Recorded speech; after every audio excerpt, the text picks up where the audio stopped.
Avant, et je parle souvent au nom des marques, mais les marques étaient là et on avait des gens au milieu. Et les gens regardaient en disant moi je veux ces gens-là, je veux ces gens-là, je veux ces gens-là. Et puis voilà, on développait une grande campagne de publicité et on arrivait à capter ces gens-là. Aujourd'hui, le rapport a changé. Les marques sont au milieu, les gens tournent autour. Et les gens ont le pouvoir, et les consommateurs, les lecteurs ont le pouvoir de choisir où est-ce qu'ils vont, où est-ce qu'ils vont pas. Et c'est ça la grande difficulté des entreprises aujourd'hui, c'est d'arriver à comprendre qu'ils n'ont plus le pouvoir en main. C'est le consommateur. Aujourd'hui, quand vous avez une question sur un produit,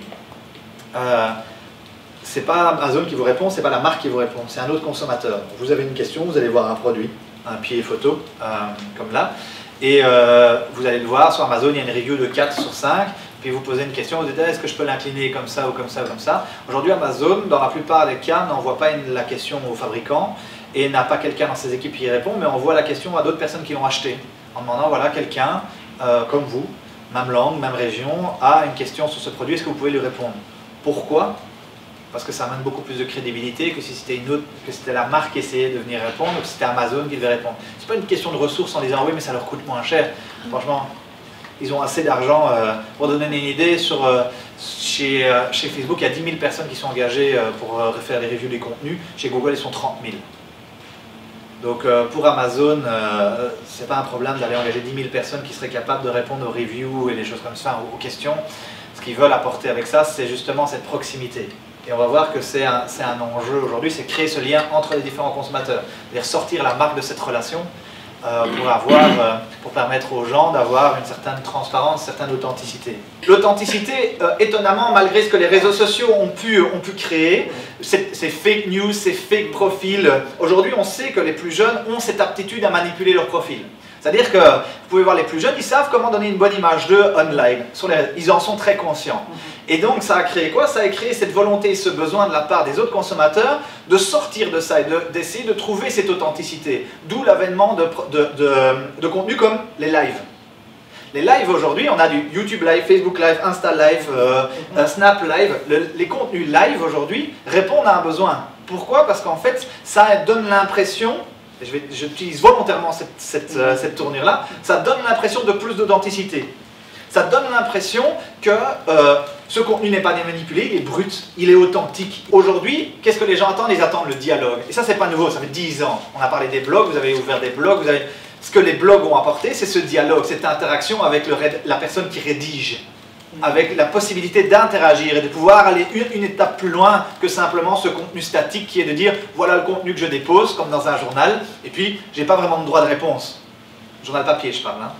Aujourd'hui, l'avènement des commentaires, avec toutes les dérives que ça, hein, il suffit d'aller voir sur certaines plateformes, c'est pas vous que je dois l'expliquer, mais ça a un intérêt pour une grande partie des gens, c'est de pouvoir à un moment poser une question, aller une étape plus loin, une information complémentaire, une référence, c'est cette possibilité-là qu'aujourd'hui les gens attendent. En gros, aujourd'hui, je dis, soit tu cliques, soit tu passes ton chemin. Est-ce qu'il n'y a pas une intermédiaire entre les deux qui serait de dire, j'ai par exemple de la vidéo à la brute de 20-30 secondes dans laquelle je résume un peu mon article et je peux donner un peu en substance le contenu, et j'ai un lien qui permet d'aller voir plus loin l'article. Ben, je vais peut-être avoir 10 000 personnes qui vont aller lire l'article et 25 000 personnes qui ont vu la vidéo. Ça veut dire quoi? Ça veut dire que vous pouvez dire demain, et vous pouvez revendiquer le fait qu'il y a 25 000 personnes qui ont consommé votre contenu et pas 7 500. Et les hot topics, donc le fait que le hashtag soit en numéro 1, le hashtag le plus utilisé. Combien de temps a duré Pray for Paris, donc quand il y a eu les attentats? Oui. À votre avis, combien de temps il est resté top? Vous voulez dire combien de temps ça a été trending topics quoi? Un jour. 11 heures. 11 heures. Après ça, il y a autre chose qui était plus trending topic que les attentats de Paris dans le monde. Après 11 heures.